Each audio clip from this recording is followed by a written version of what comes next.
AP CM Chandrababu కాసేపట్లో సచివాలయానికి చేరుకోనున్నారు. ఉండవల్లిలోని నివాసం నుంచి సచివాలయానికి ఆయన బయలుదేరారు. సరిగ్గా 4 గంటల 41 నిమిషాలకు సీఎం ఛాంబర్లో బాధ్యతలు స్వీకరించనున్నారు. చంద్రబాబు 3 ఫైళ్లపై సంతకాలు చేయనున్నారు. మెగా డిఎస్సి ఫైల్ పైనే చంద్రబాబు ముఖ్యమంత్రి హోదాలో తొలి సంతకం చేయనున్నారు. ల్యాండ్ టైటిలింగ్ యాక్ట్ రద్దు ఫైల్పై రెండో సంతకం, సామాజిక పెన్షన్ 4000కు పెంపు ఫైల్పై మూడో సంతకం చేస్తారని తెలుస్తోంది. దీనిపై మరిన్ని అప్డేట్స్ మా కరెస్పాండెంట్ రమేష్ అందిస్తారు. రమేష్, ఏపీ సీఎం చంద్రబాబు నాయుడు మరి కాసేపట్లో ఏపీ సచివాలయానికి రానున్నారు. నిన్న ముఖ్యమంత్రిగా చంద్రబాబు నాయుడు ప్రమాణ స్వీకారం చేశారు. ప్రమాణ స్వీకారం చేసిన తర్వాత నిన్న తిరుపతి వెళ్లారు. ఈ రోజు ఉదయం శ్రీవారిని దర్శించుకోవడం జరిగింది. అదేవిధంగా ఈ రోజు మధ్యాహ్నం విజయవాడలోని దుర్గమల్లేశ్వరి టెంపుల్ కి వెళ్లి దర్శనం చేసుకున్నారు. అనంతరం చంద్రబాబు నాయుడు ఈ రోజు ముఖ్యమంత్రిగా పదవి బాధ్యతలు చేపట్టిన తర్వాత తొలిసారిగా సచివాలయానికి మరి కాసేపట్లో రానున్నారు. చంద్రబాబు నాయుడు సచివాలయానికి ముఖ్యమంత్రి హోదాలో తొలిసారి వస్తున్నటువంటి నేపథ్యంలో ఆయనలో స్వాగతించేందుకు ఇక్కడ భారీగా ఏర్పాట్లు చేసినటువంటి పరిస్థితి ఉంది. సచివాలయ ఉద్యోగులతో పాటు టీడీపీకి సంబంధించిన ముఖ్య నేతలు కూడా సచివాలయానికి ప్రస్తుతం చేరుకున్నటువంటి పరిస్థితి కూడా ఉంది. 4 గంటల 41 నిమిషాలకు ఆయన పదవీ బాధ్యతలు ముఖ్యమంత్రిగా పదవీ బాధ్యతలు తీసుకున్నారు. 4 గంటల 41 నిమిషాలకు ఈ పదవీ బాధ్యతల కార్యక్రమం కూడా జరగబోతూ ఉంది. ఇక ముఖ్యమంత్రిగా పదవీ బాధ్యతలు చేపట్టిన తర్వాత సీఎం చంద్రబాబు నాయుడు కీలక ఫైళ్లకు సంబంధించి సంతకాలు చేయనున్నారు. ప్రధానంగా ఎన్నికలకు ముందు తెలుగుదేశం కూటమి అధికారంలోకి వస్తే నిరుద్యోగులకు ఉద్యోగ అవకాశాలు కల్పించేందుకు గాను మెగా డిఎస్సి వేస్తామంటూ ఎన్నికలకు ముందే ప్రకటించారు. ఇక ఇప్పుడు అధికారంలోకి వచ్చి ముఖ్యమంత్రిగా బాధ్యతలు చేపడుతున్నటువంటి నేపథ్యంలో మొదటి సంతకాన్ని మెగా డిఎస్సి పైనే చంద్రబాబు నాయుడు పెట్టబోతూ ఉన్నారు. దీనికి సంబంధించి ఇప్పటికే ఫైల్ కూడా అధికారులు రెడీ చేశారు. ఇక మరోవైపు రెండో సంతకంగా ల్యాండ్ టైటిలింగ్ యాక్ట్ రద్దు పైన రెండో సంతకం పెడతానని ఎన్నికల ముందే చంద్రబాబు నాయుడు ప్రకటించడం జరిగింది. ఇప్పుడు ముఖ్యమంత్రిగా పదవీ బాధ్యతలు చేపట్టేటువంటి నేపథ్యంలో ల్యాండ్ టైటిలింగ్ యాక్ట్ కి సంబంధించి రెండో సంతకం సీఎం చంద్రబాబు నాయుడు చేయనున్నారు. గత ప్రభుత్వం అంటే జగన్ ముఖ్యమంత్రిగా ఉన్నటువంటి సమయంలో ఈ ల్యాండ్ టైటిలింగ్ యాక్ట్ తీసుకుని రావడం జరిగింది. ల్యాండ్ టైటిలింగ్ యాక్ట్ కి ఇప్పటికే పెద్ద ఎత్తున ప్రజల్లో వ్యతిరేకత ఉంది. మనకి ఎన్నికల ఫలితాల్లో ఆ విషయం కూడా స్పష్టంగా కనిపించింది. అదే సమయంలో తెలుగుదేశం కూటమి అధికారంలోకి వస్తే ల్యాండ్ టైటిలింగ్ యాక్ట్ ను రద్దు చేస్తామంటూ కూడా చంద్రబాబు హామీ ఇచ్చారు. ఇప్పుడు కూడా హామీని నిలబెట్టుకునేందుకు సిద్ధమయ్యారు. అందులో భాగంగానే రెండో సంతకాన్ని ల్యాండ్ టైటిలింగ్ యాక్ట్ రద్దు పైన పెట్టబోతున్నట్టు తెలుస్తుంది. మరొకటి ప్రధానమైనది పెన్షన్ అంశానికి సంబంధించి కూడా ఎన్నికలకు ముందు ఒక కీలకమైన హామీ ఇవ్వడం జరిగింది. తెలుగుదేశం పార్టీ కూటమి అధికారంలోకి వస్తే గతంలో ఇస్తూ ఉన్నటువంటి 3000 రూపాయల పెన్షన్ ఏదైతే ఉందో దాన్ని 4000 రూపాయల వరకు పెంచుతాను. ఆ పెంచేటువంటి పెన్షన్ ఏదైతే ఉందో ఏప్రిల్, మే, జూన్ నెలలు కలిపి జూలై నెలలో ఇస్తామంటూ కూడా కీలకమైన ప్రకటన చేసేటువంటి పరిస్థితి కూడా ఉంది. ఇప్పుడు హామీని నిలబెట్టుకున్న మూడో సంతకాన్ని సామాజిక పెన్షన్ల పెంపును 4000కు పెంచుతూ ఏదైతే ఫైల్ ఉందో ఆ ఫైల్ పైన సంతకం చేయబోతున్నారు. దీంతో పాటు మరికొన్ని కీలక అంశాలకు సంబంధించి కూడా ఈ రోజు ముఖ్యమంత్రి చంద్రబాబు నాయుడు కీలక నిర్ణయం తీసుకునే అవకాశం ఉంది. ఒకటి అన్నా క్యాంటీన్ల పునరుద్ధరణకు సంబంధించి కావచ్చు, అదేవిధంగా ఇతర కొన్ని కీలక అంశాలకు సంబంధించి సంతకాలు చేసే అవకాశం ఉంది. మొత్తంగా చూస్తే మాత్రం ముఖ్యమంత్రిగా ఏదైతే చంద్రబాబు నాయుడు నిన్న ప్రమాణ స్వీకారం చేశారో ప్రమాణ స్వీకారం చేసిన తర్వాత ఈ రోజు పదవి బాధ్యతలు చేపట్టనున్నారు. మరి కాసేపట్లో సచివాలయానికి వస్తారు. 4 గంటల 41 నిమిషాలకు ముఖ్యమంత్రిగా పదవి బాధ్యతలు చేపడతారు. పదవి బాధ్యతలు చేపట్టిన వెంటనే ఎన్నికల సమయంలో ఇచ్చినటువంటి హామీలను నిలబెట్టుకునే విధంగా కీలక సంతకాలు, కీలక ఫైళ్ల పైన కీలకమైనటువంటి సంతకాలు కూడా చేయబోతూ ఉన్నారు.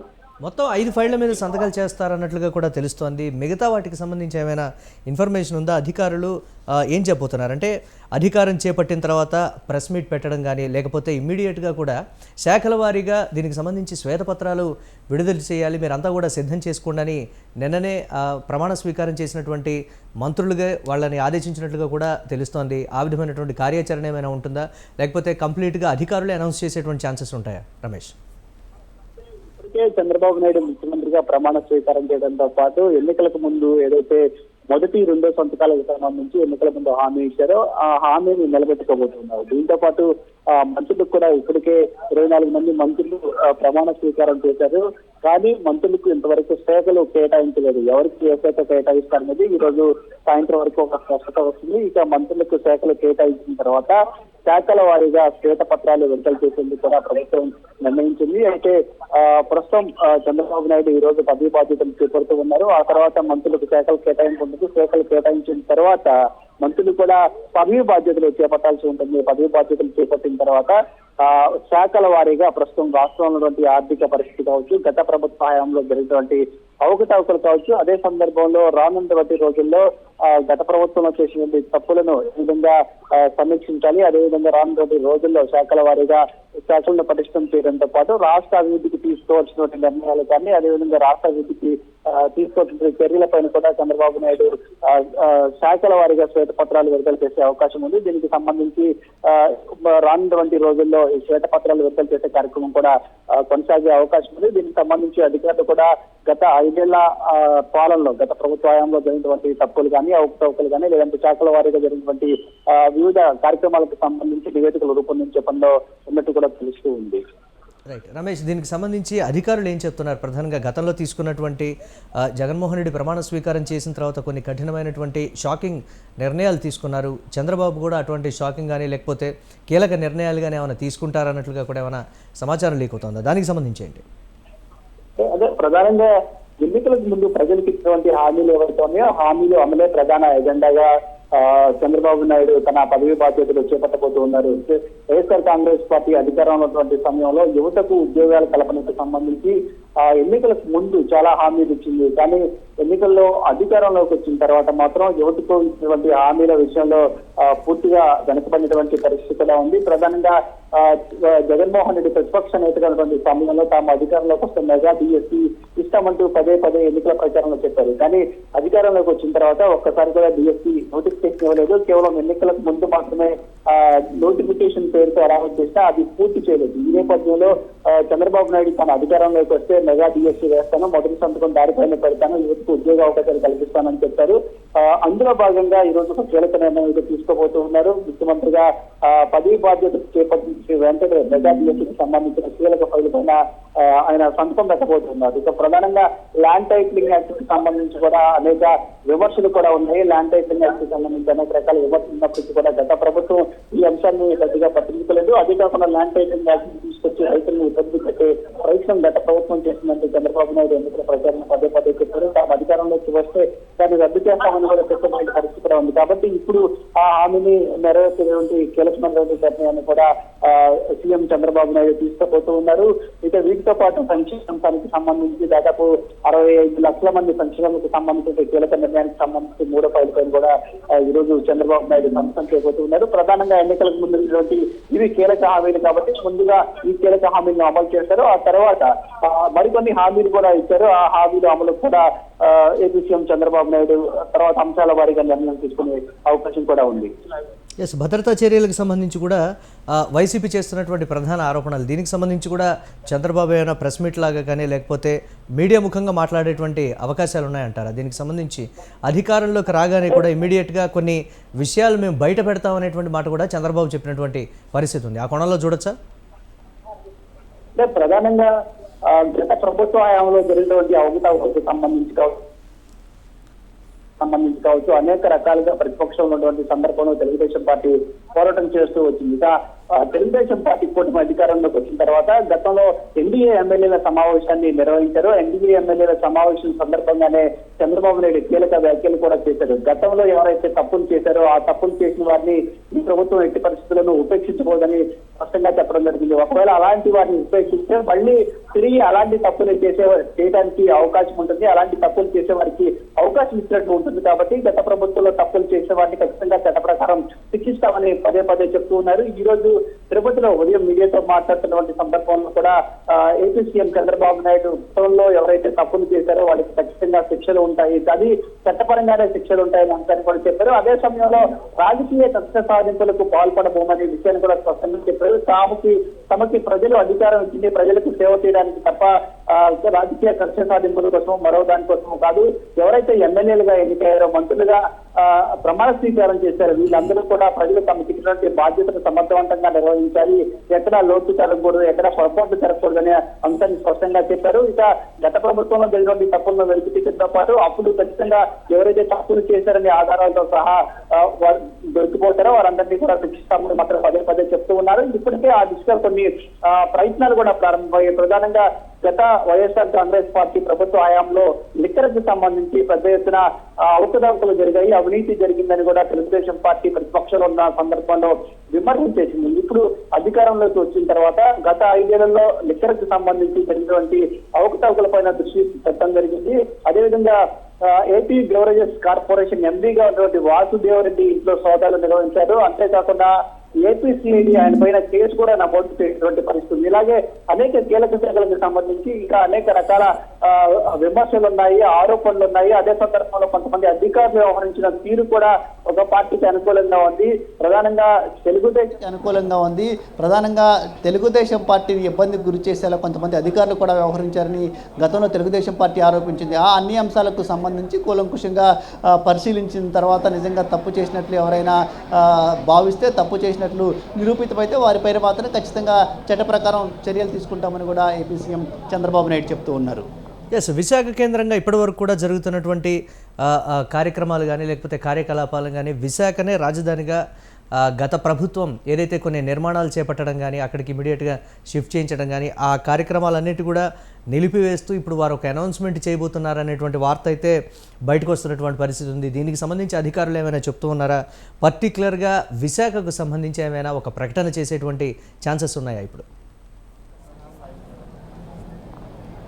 అంటే ప్రధానంగా విశాఖపట్నానికి సంబంధించి గతంలోనే ముఖ్యమంత్రిగా ప్రమాణ స్వీకారం చేయకముందే చంద్రబాబు నాయుడు కొన్ని కీలక వ్యాఖ్యలు కూడా చేయడం జరిగింది. విశాఖను ఆర్థిక రాజధానిగా చేస్తాము, విశాఖను అన్ని రకాలుగా అభివృద్ధి చేస్తామని మొదటి నుంచి చెప్తూ ఉన్నారు.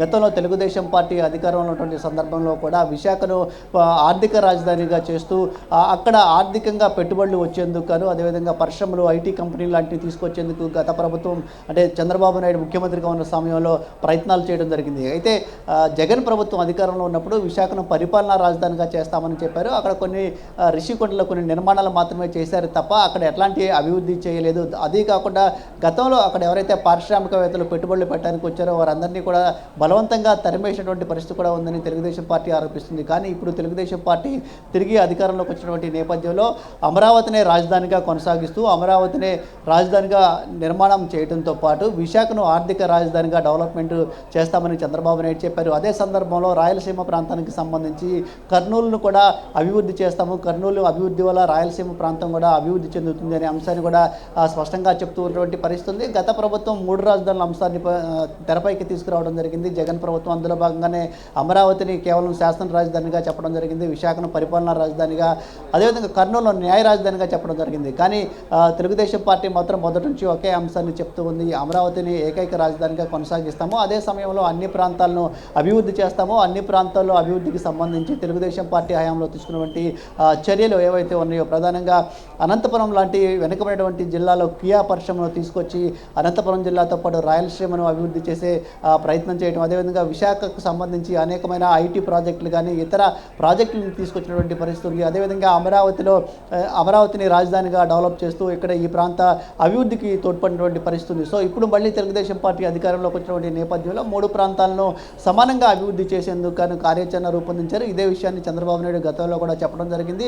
విశాఖను ఆర్థిక రాజధానిగా డెవలప్ చేస్తామని ఖచ్చితంగా చెప్తున్నారు. అదే సమయంలో అమరావతికి ఏకైక రాజధానిగా, ఆంధ్రప్రదేశ్కి ఏకైక రాజధానిగా అమరావతిని డెవలప్మెంట్ చేస్తామని కూడా స్పష్టంగా చెప్తూ ఉన్నారు. అదే సందర్భంలో రాయలసీమను డెవలప్ చేసేందుకు, కర్నూలును డెవలప్ చేసేందుకు కూడా ప్రత్యేకమైన ప్రణాళికలు కూడా రూపొందించామని చెప్తూ ఉన్నారు. Right, thanks for updates Ramesh. Right, Amaravati నుంచి మనం ప్రత్యేక లైవ్ని కూడా మనం చూస్తూ ఉన్నాం. చంద్రబాబు కాన్వాయ్తో కూడా వారు బయలుదేరినటువంటి పరిస్థితి ఉంది. ప్రజలకు అభివాదం చేస్తూ దారి పొడవునా కూడా వారు వస్తున్నటువంటి పరిస్థితి ఉంది. సరిగ్గా 4:41 వారు ముఖ్యమంత్రిగా బాధ్యతలు చేపట్టబోతున్నారు.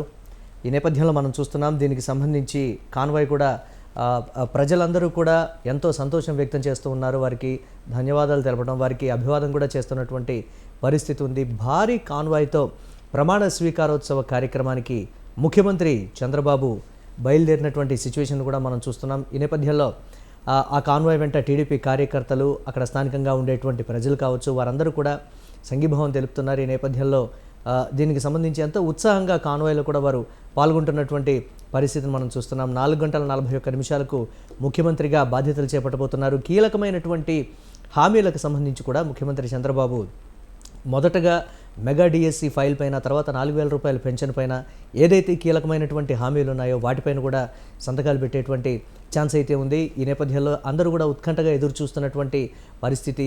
విశాఖలో ఇప్పటి వరకు కూడా చోటు చేసుకున్నటువంటి పరిణామాలు కానీ, లేకపోతే ఇతరత్ర దానికి సంబంధించి ఏమైనా అనౌన్స్మెంట్ ఉంటుందా, లేకపోతే కీలకమైనటువంటి నిర్ణయాలు ఏమైనా ప్రకటిస్తారా? మేము ఎక్కడా కూడా ప్రతీకారానికి సంబంధించి వెళ్ళేటువంటి ఛాన్స్ అయితే లేదు. మేము పరిపాలన చేస్తాం తప్ప ప్రతీకారంతో చేసేటువంటి పరిపాలన అయితే మాకు ఉండదు. మేము అభివృద్ధి వైపే ముందడుగు వేస్తాం. అలాగే ప్రజల సంక్షేమాన్ని కూడా మేము పరిగణలోకి తీసుకుంటాం తప్ప ఎక్కడా కూడా ఒంటెద్దు పోకడలు అయితే మేము పోవనేటువంటి మాట ముందు నుంచి, ఎన్నికల ముందు నుంచి కూడా ప్రచారంలో వారు చెప్తున్నటువంటి పరిస్థితి ఉంది. ఇప్పుడు చంద్రబాబు ఎటువంటి కీలకమైన వ్యాఖ్యలు చేయబోతున్నారు, అలాగే వారు పెట్టేటువంటి సంతకాలు కావచ్చు, ఇతరత్ర అన్నా క్యాంటీన్లకు సంబంధించి కూడా మా నోటి దగ్గర అన్నాన్ని లాగేసుకున్నారనేటువంటి కొన్ని కామెంట్లు అక్కడక్కడ వినపడ్డప్పటికీ కూడా అన్నా క్యాంటీన్ల పునరుద్ధరణతో రాష్ట్ర వ్యాప్తంగా కూడా ఎంతో సంతోషం వ్యక్తం చేస్తున్నటువంటి పరిస్థితి ఉంది ప్రజలు. చూద్దాం దీనికి సంబంధించి ఎటువంటి పరిస్థితులు ఉండబోతున్నాయో. ముఖ్యమంత్రిగా చంద్రబాబు పదవి బాధ్యతలు చేపట్టిన తర్వాత చాలా కీలకంగా కూడా వ్యవహరించేటువంటి పరిస్థితులు ఉన్నాయి. నిరుద్యోగుల విషయంలో కూడా వారు ఒకటి ఏదో అనౌన్స్ చేయబోతున్నారనేటువంటి సమాచారం అయితే వస్తున్నటువంటి పరిస్థితి ఉంది.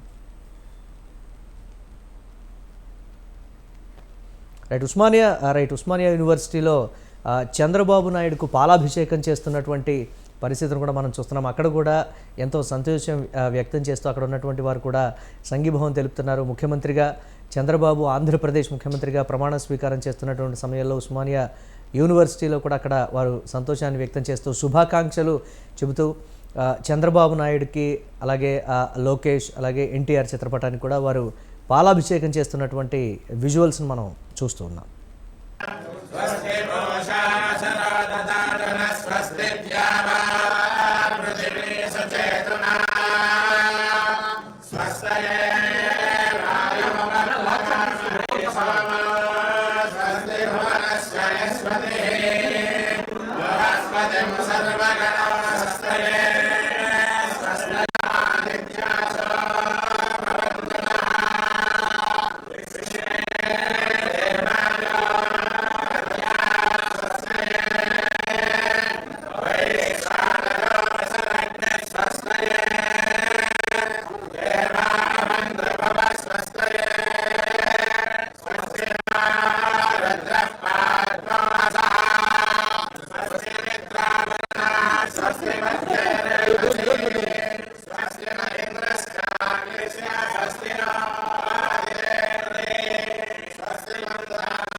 विश्वमनुषे